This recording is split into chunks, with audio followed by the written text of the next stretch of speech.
Hello everyone and welcome to the Starseed Dragon channel. This is our intuitive exercise for the day and I hope you're having a fabulous day so far. Coffee. Okay, so we are using the Tarot of Dragons, which I just adore this deck so much. And let's get started. Let me see if I can see these. We have, too far away from me, the Lovers. And we have the Page of Swords. We have Death, the Fool, Temperance, Ten of Cups. Okay, so we have, let's see, 1, 2, 3, 4 major arcanas. A lot of major arcanas coming up, right? So major arcana they represent the major events and situations in one's life that will not go unacknowledged, right? So these are things that are going to be instantly recognizable. You're not going to miss them, believe me. Swords are air element, which has everything to do with the mind, right? No emotion involved. It's all in your mind, right? Knowledge, wisdom, strategy, mind manipulation, right?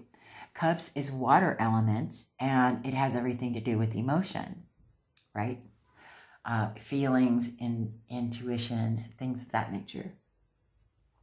Okay, so the Lovers represents, it used to be called the choice card, right?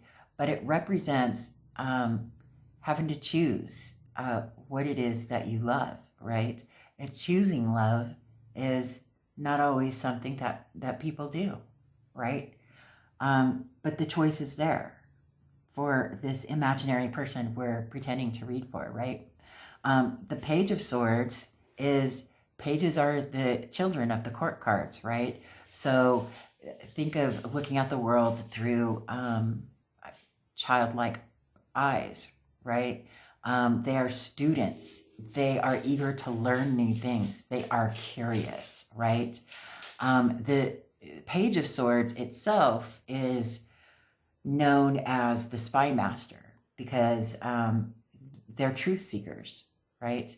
So not only could it be a new message coming your way or new knowledge coming your way, but it could also, on a more negative aspect, represent someone spying on you, right? Or someone curious about you. I mean, it's not necessarily always negative, someone spying on you. It could be that someone that you know who likes you and cares about you, wants to know more about you to see if they can approach you on a more intimate level, right? Or how they would go about doing that, right? But if they're stalkers, it's not a positive thing. Being a stalker is not positive, okay? Just so we're clear on that. The Death card is the card of transformation, right? Sloughing off your old life so that you can build your new life, so that you can live your new life with the new knowledge that you've gained, with the new skills that you have obtained, with the new understanding of things that you have, right? Starting a new life, right? Transformation. Butterflies. Very good, very good example. They go from caterpillars to butterflies, right? And that cocoon is that transition, that death, right? That death rebirth. So the Fool is, a new journey, a new beginning, a new adventure out there that is going to be filled with life lessons that are going to change your life, right? Especially with that Death card attached to it, there's going to be new journeys that are going to transform your life and change it forever, right? The Temperance card has everything to do with patience, with balance, and with alchemy, right? This dragon is performing alchemy, mixing all of the elements together in equal proportions to create something magical, right? And it requires a great deal of skill, patience, understanding, knowledge, and adventurousness, right? You have to be willing to take that risk of failing over and over again, right? We wouldn't have half the things that we have today if people were afraid to fail, because half the things that we have today are because people failed. They're a result of a failure for someone wanting to invent something else, right? So think of it that way. I mean, you have to have a great deal of patience, not only with the world, but with yourself as well. And that's a very difficult and daunting thing to do, to be patient with yourself, because you're your own worst critic, right? I know I am my own worst critic, and especially, being an artist and trying to get out there to sell my art and stuff, I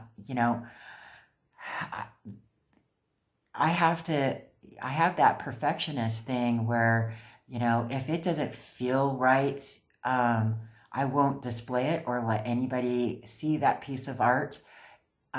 Even if I put my heart and soul into it, if I don't feel like it's perfect, then I'll either destroy it or I'll hide it from the world, right? And I'll start over again. That's, how a lot of people are. They don't want people to see their failures. They don't want people to see anything less than, the mastery of a skill, the brilliance of it. And I myself am learning how to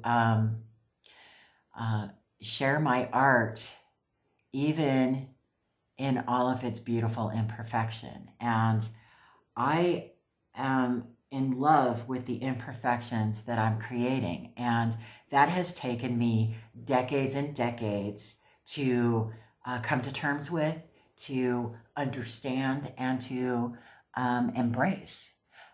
So, that has a lot to do with the Temperance card, right? That's what the Temperance card is about. You have to have that patience within yourself in order to come to that knowledge and that understanding and master the balance of all of those elements, right?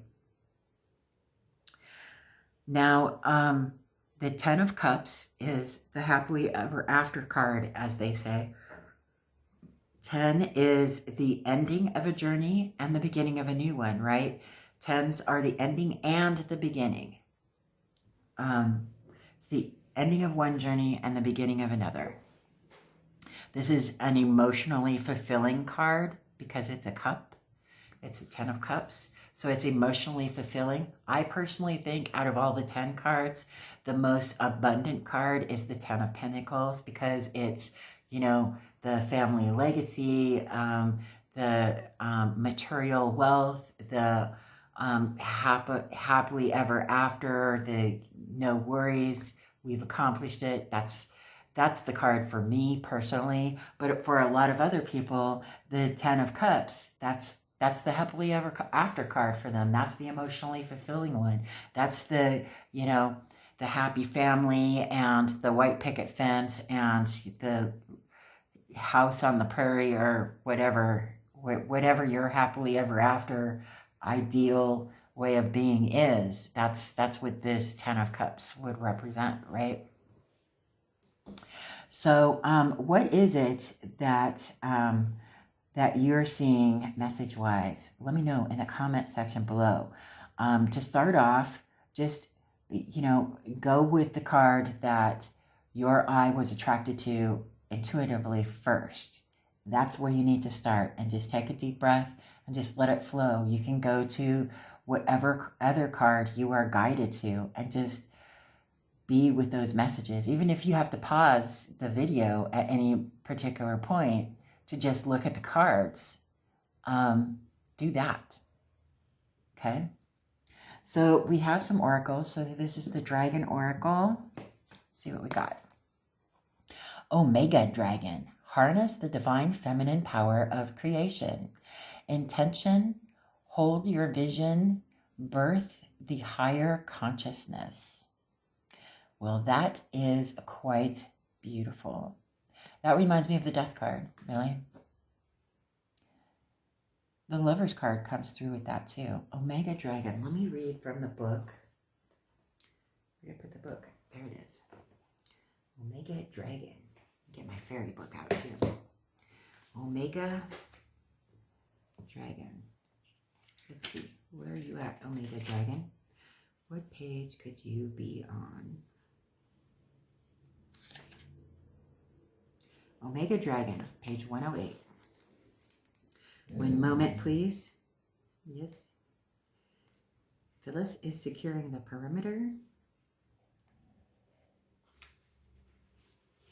Okay. Omega Dragon. When an Omega Dragon comes to you, it is time to give birth to a special new project, pathway, or aspect of yourself that has remained hidden. Call upon these dragons to fill you with the power of the divine feminine. This will enable you to hold your vision and bring it to fruition in a wise, balanced, and harmonious way. Most important of all, ask the Omega Dragon to look into the greatest desire of your soul and hold the vision of bringing it to manifestation. These dragons can be any shape or size, so just still your mind and give them permission to merge with your energy. Ask them to soften your path and the paths of all who hold the vision of the new golden age. That's gorgeous. I love that. And then we have a fairy wisdom oracle. What do we got? Oh, rescued, number 17. I love these little sprites. Aren't they cute? I love them. Okay, let me look in the book, number 17, rescued. 17. Keyword, assistance. If you have drawn this card, you might be in danger of relying too much on other humans. Remember to connect to your own personal inner teacher for guidance. The answers are all inside. Also check to make sure that you are not trying to rescue others. They too must follow their own inner truth. This does not mean that you can't receive or give advice, but that you should take all advice and check it thoroughly with your inner knowing to make sure that it is for your highest good. Others should do the same with any advice you give them. Things are about to change for the better. Ask for help and receive it with confidence and gratitude.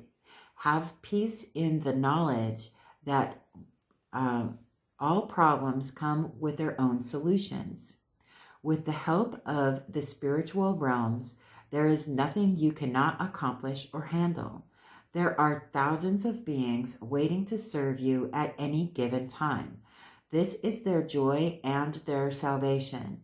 They live to assist you and to keep you from harm. It is their job to help you connect with your spirit and highest truth. Listen to their messages. These messages can come in many forms. A thought or a voice beside your ear. Opening a book to find the answer staring back. A message on a billboard. The words of a small child or friend. Ask and listen. In allowing the helpers to aid you, you help them manifest their own destiny. And the chant is, in my heart, I know that I am always safe. I know that heavenly beings are around me. I give thanks to these small beings, and I welcome them into my life. They bring peace and comfort. They assist me in all that I do. They are God's messengers of light, come to focus me on my earthly journey. So be it. Give yourself good advice today. I love these little sprites. They're so cool. I adore them. This card actually comes up quite frequently for me, which I think is funny. But I digress. How is it that these oracle cards are connecting for you in the messages you're receiving? Let me know in the comment section below. I'm really interested to see what your perspective is. And to those of you who have, shared your perspectives, I really appreciate you sharing, and you guys are brilliant. I love how intuitive this community is and how loving and caring everyone is. I really appreciate that. So I hope you have a wonderful day, and I will see you on the next video.